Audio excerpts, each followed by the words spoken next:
Vaccination का दौर जारी है। एहतियातन कदम भी उठाए गए हैं। बावजूद इसके कोरोना महामारी से अभी तक निजात नहीं मिली है। वायरस रह रहकर खतरा बनकर उभर रहा है, जिससे कई देशों की चिंता बढ़ गई है।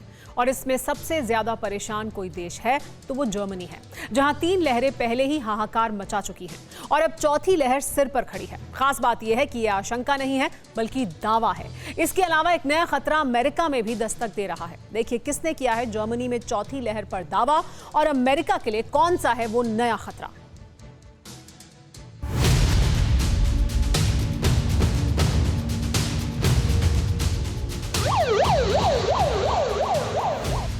2020 में जिस वायरस को दुनिया ने जाना, वो अब पूरी दुनिया पर भारी पड़ता जा रहा है।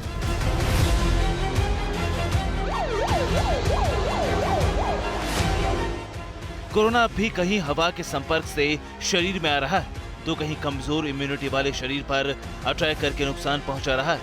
हालांकि वैक्सीनेशन के बाद कई देशों की स्थिति में सुधार आया था, लेकिन जैसे जैसे वैक्सीन की डोजेस को वक्त गुजरता जा रहा है, वैसे वैसे कुछ देशों पर संकट के बादल मंडराने लगे।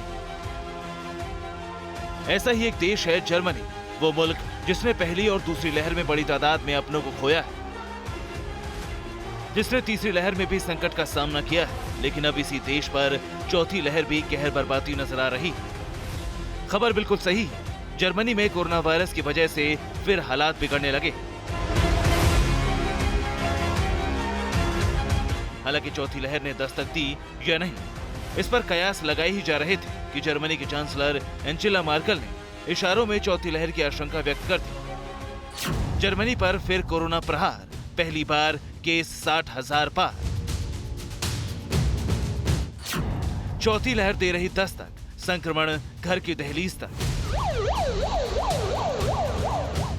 तो क्या जर्मनी की जनता एक बार फिर उन्हीं हालातों को देखने वाली है जिनका अनुभव उन्हें हाल ही में मिला है?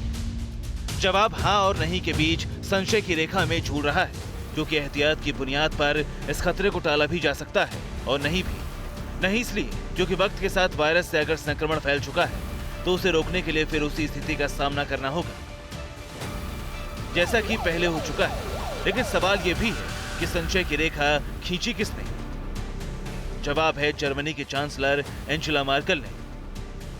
एंजेला मार्केल ने जर्मनी के मौजूदा हालातों को देखते हुए हाल ही में एक टिप्पणी की है और इस टिप्पणी ने सबको हैरान कर दिया। एंजेला मार्केल ने कहा, देश कोरोना की भयानक चौथी लहर की चपेट में है। हमें कोरोना के बूस्टर शॉट को तेजी से डिस्ट्रीब्यूट करने की जरूरत है। मैं वैक्सीन को लेकर संशय में रहने वाले लोगों से अपील करती हूं, वो जल्द से जल्द डोज लगवाएं। अब भी देर नहीं हुई है। महामारी से बचने का यही कारगर तरीका है। आखिर ऐसी टिप्पणी एंजेला मार्केल ने क्यों की? कोरोना वायरस से संक्रमितों की तादाद लगातार बढ़ने के कारण, या फिर किसी डिजीज कंट्रोल डिपार्टमेंट ने उन्हें आगाह किया है? इस सवाल का जवाब तो एंजेला मार्केल ही दे सकती है। लेकिन दावा किया जा रहा है कि जो मार्केल ने कहा है उसे आम नागरिक महसूस भी कर रहे हैं। दरअसल जर्मनी में डेली केसेस में अचानक बढ़ोतरी हुई है। अक्टूबर से नवंबर तक केस का ग्राफ उतार चढ़ाव वाला रहा, लेकिन अचानक 17 नवंबर को जर्मनी में रिकॉर्ड एक दिन में 60,773 केस दर्ज हुए और फिर अगले ही दिन यानी 18 नवंबर को नया रिकॉर्ड 64,164 केस का दर्ज हो गया। जर्मनी में बुधवार के दिन पहली बार 60,000 का आंकड़ा पार हुआ था, वहीं 200 से ज्यादा मौतें हो गईं। और इस संख्या को जर्मनी के टॉप वायरोलॉजिस्ट क्रिश्चियन ड्रॉस्ट्रॉन की उस चेतावनी से जोड़कर देखा जाने लगा, जिसमें उन्होंने कहा था कि आने वाले दिनों में कोरोना से 1 लाख मौतें होंगी। इसलिए चौथी लहर को सभी महसूस करने लगे।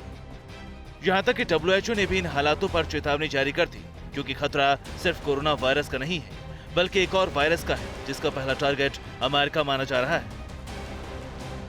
एक यूनिवर्सिटी पर फ्लू अटैक, यूएस को किसने किया टारगेट? लगातार फैल रहा संक्रमण, नए वायरस से एक नया रण। दरअसल अमेरिका की एक नामी यूनिवर्सिटी में अचानक बहुत ही तेजी से फ्लू संक्रमण फैल रहा है। इस तरह फ्लू फैलने से अमेरिकी स्वास्थ्य महकमा भी सख्ते में आ गया है। दावा किया जा रहा है कि अक्टूबर से लेकर अब तक 500 से ज्यादा लोग इस फ्लू के शिकार हो चुके हैं। लेकिन फ्लू हुआ कैसे, फैला कैसे, इसकी पुख्ता जानकारी किसी के पास नहीं है। आप भी समझिए हालात। मिशिगन यूनिवर्सिटी के स्टूडेंट नए फ्लू की चपेट में हैं। संक्रमित स्टूडेंट फेडरल पब्लिक हेल्थ विभाग से जुड़े हैं। एन आर्बर कैंप्स में संक्रमण के 528 मामले दर्ज हो चुके हैं और दावा किया जा रहा है कि संक्रमित 77% छात्रों ने फ्लू की वैक्सीन नहीं ली है। हालांकि लोकल हेल्थ डिपार्टमेंट और यूनिवर्सिटी के अधिकारियों ने मिलकर फ्लू संक्रमण के अलग अलग पहलुओं की पड़ताल की है, लेकिन अब तक फ्लू को लेकर कोई पुख्ता दावा नहीं किया गया है। ये भी नहीं बताया जा सका है कि फ्लू किसी वायरस की वजह से फैला है या किसी पैरासाइट का असर है। Bureau report, TV9 Bharatvarsh. परवाह देश की, सोमवार से शुक्रवार रात 10 बजे टीवी9 भारतवर्ष पर।